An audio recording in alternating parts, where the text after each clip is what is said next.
COVID-19 has really thrown a wrench into the equation for families who are preparing for college. So gone are the days, as you know, of visiting campuses to see if it's a good fit for your teenager.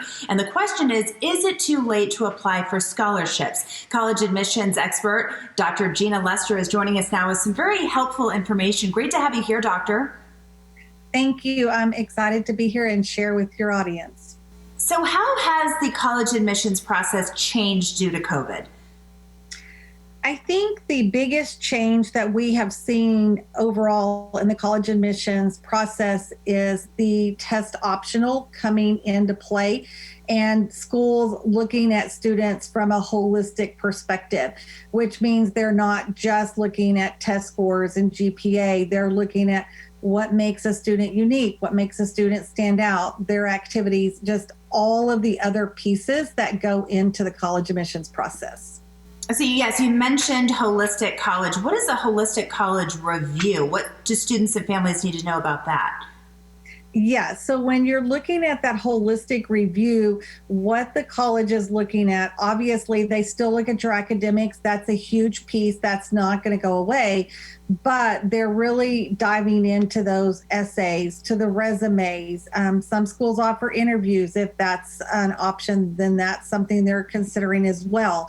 They really want to know the student, who they are, what their passions are, what makes them authentic, what makes them who they are. So they're not just looking at that academic piece, but they're looking at all of those other parts of a student and their application to consider that student as a applicant for their school and if they're a good fit overall in all areas. There's so much to know, and you're the expert in this. So describe Uniquely You and what that formula is and how it works. Yeah, so Uniquely You is something that I've actually been using with my students for several years, and it is a program I created.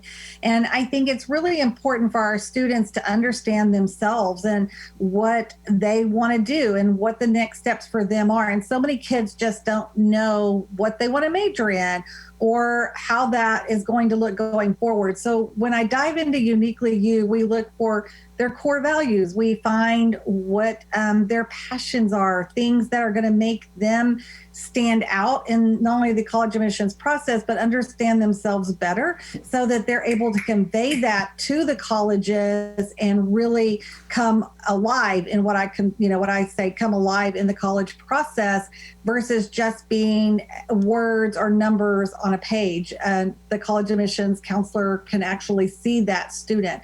And it helps the student be more successful because they understand themselves in a better way. Well, we're all familiar with the SATs. How do the SATs come into the equation? And how can students stand out? Yeah, so currently SATs are not happening in a lot of places in the world, nor are the ACTs. We have some students that have test scores, some that don't. So colleges in general have gone test optional. So if your student is not able to get that test score, then they can go test optional. They don't have to feel panicked about it. But that's where it goes back to that Uniquely You, where it goes back to that holistic review.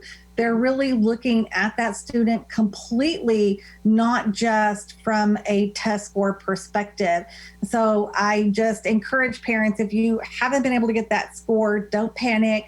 Just really help your student build out the application where it shows them as a whole student and focus on that versus just trying to cram in a test at the last minute. Now, I have another question for you because my stepdaughter is a senior and we had to scrap all the plans to go to Michigan and Oregon. So if you can't go to a campus, what can students do? Yeah, and I know that that's the biggest disappointment for our seniors this year for sure. And the one thing that I have noticed is that the colleges really are working hard to provide opportunities for our students. So there are several different things. One, there are lots of virtual college fairs going on. So you can just Google virtual college fairs and they'll come up and you'll find different ones where you can participate.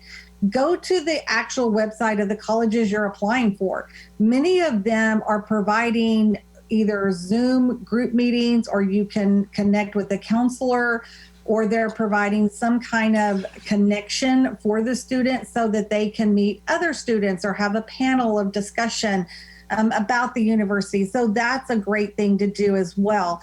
Also, on many of the sites, they have these virtual tours, which is great. And I know it's still not the same as getting on. Now, the other thing would be if you're in an area where you can travel somewhat safely, you can get to a particular college and at least kind of explore the area around the college, then that can be really helpful. We do have some colleges that are setting up college visits. They are not the group college visit. You have to pre-do that and have that all set in place. And some of them are offering self-guided tours. But I think that at least if it's a school that you're really, really interested in and you can get to the area, you can see safely, you know, the restaurants around it, what the campus looks like, how it feels. While it's not the same as the whole traditional college visit experience, it does at least allow you to know, okay, yes, I could see myself on this campus. Yep, it's going to be their second home. Really quickly, we only have about 20 seconds left. What are the biggest mistakes parents make and teenagers make when applying, and how can we avoid them?